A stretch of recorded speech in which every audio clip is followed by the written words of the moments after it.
E aí, galerinha, tudo bom? Hoje eu não tenho nada de interessante nem novo pra contar pra vocês. A única coisa que eu fiz hoje foi estudar. Sim, porque hoje eu acordei e fiquei lendo um texto sobre o jornal Le Monde, que eu tenho que apresentar um seminário na quinta-feira com uma amiga minha. Depois eu fui almoçar, já me arrumei pra ir pra faculdade.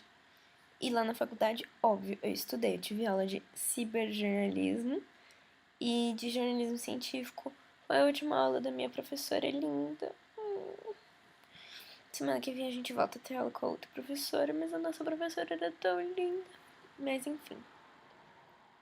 Então o que eu queria fazer? Eu queria comentar um pouquinho sobre o texto que eu li sobre o jornal Le Monde com vocês pra ver se eu consigo treinar um pouquinho o que eu tenho que falar no seminário.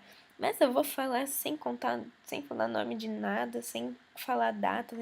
Eu vou falar muito por cima mesmo, só pra comentar com vocês o que eu li e o que eu achei do texto.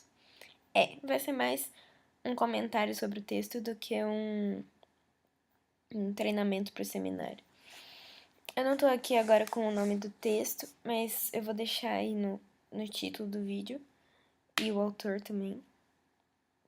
É tirado de um livro, tá, gente? Não é só um texto jogado na internet. Então, é um capítulo inteiro sobre o Le Monde. Mas, enfim.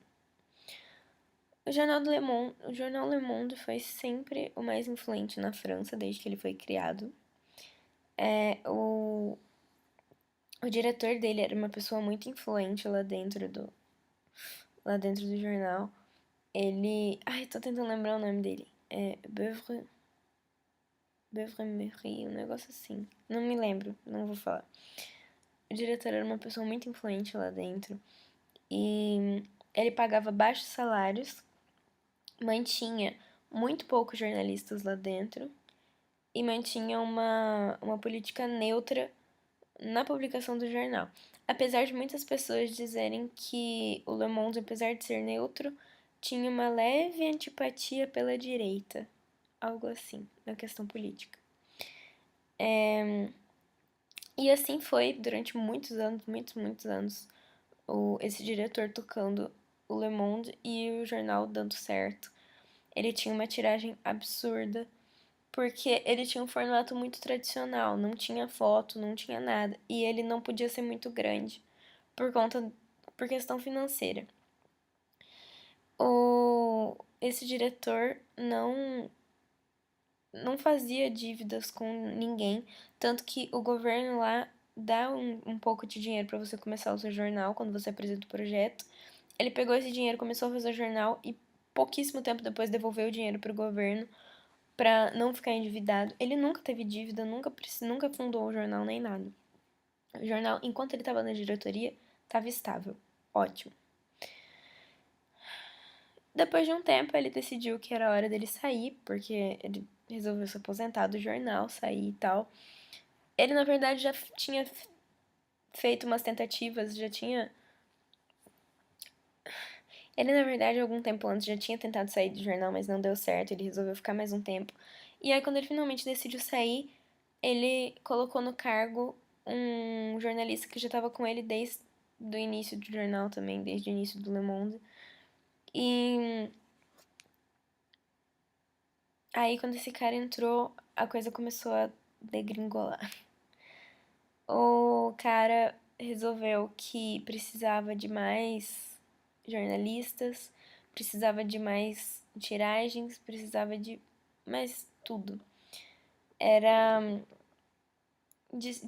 vamos colocar assim, de 70 jornalistas passou para 200, 300 jornalistas dentro da redação. Ele mudou a sede de lugar. Com isso, ele criou dívidas com outras empresas, outras coisas. Ele tentou fazer negociações e tudo, só que não dava certo. Então o Le Monde começou a ficar em dívida com várias coisas e tal. Depois dele vieram vários outros diretores, e só que nenhum deles melhorou muita coisa. Inclusive, retirou a coluna que mais dava audiência para o jornal, que era uma coluna que ficava no canto esquerdo do jornal.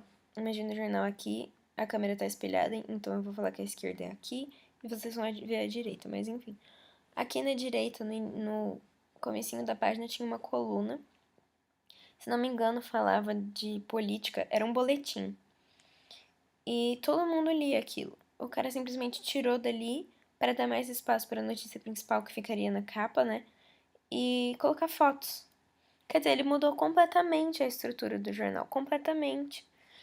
E não foi realmente uma coisa ruim, porque começou a atrair o público jovem, ou seja, mais pessoas começaram a ler o jornal.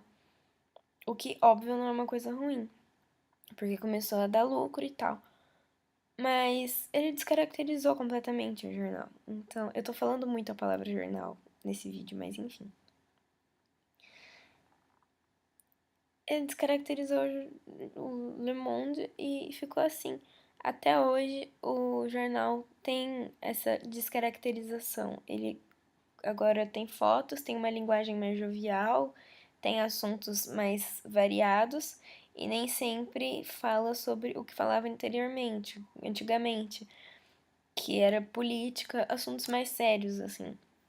Hoje em dia tem mais pautas frias, que é o que a gente chama, que não é necessariamente uma notícia que aconteceu hoje, não é algo que aconteceu hoje. Pode ser uma coisa que pode acontecer esse ano, ano que vem, aconteceu ano passado, faz anos e tal, mas que não perde a graça, não perde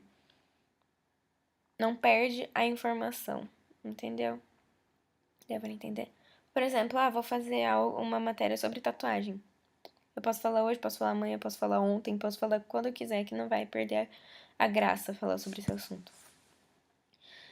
O que mais que eu tinha pra falar? A questão de poucos jornalistas e salários baixos é porque o diretor saberia que os jornalistas que estavam trabalhando ali estariam trabalhando porque gostam, e não por precisarem. O que o outro cara fez foi tirar toda essa política, dar um salário maior, chamar mais jornalistas e acabar com isso, entendeu? Foi uma coisa. Foi triste. Eu li esse texto e fui ficando triste, porque tudo que o cara demorou anos pra construir, que tava dando certo, o pessoal foi lá e destruiu e quase ruiu o jornal.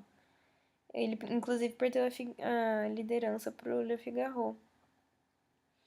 E isso não é uma coisa legal. Mas enfim, eu vou deixar aqui o nome do texto, o nome do livro, de onde ele foi tirado. E aí vocês podem procurar lá e dar uma lida se vocês se interessarem. Então o vídeo de hoje foi isso. Um beijinho, até mais e tchau, tchau.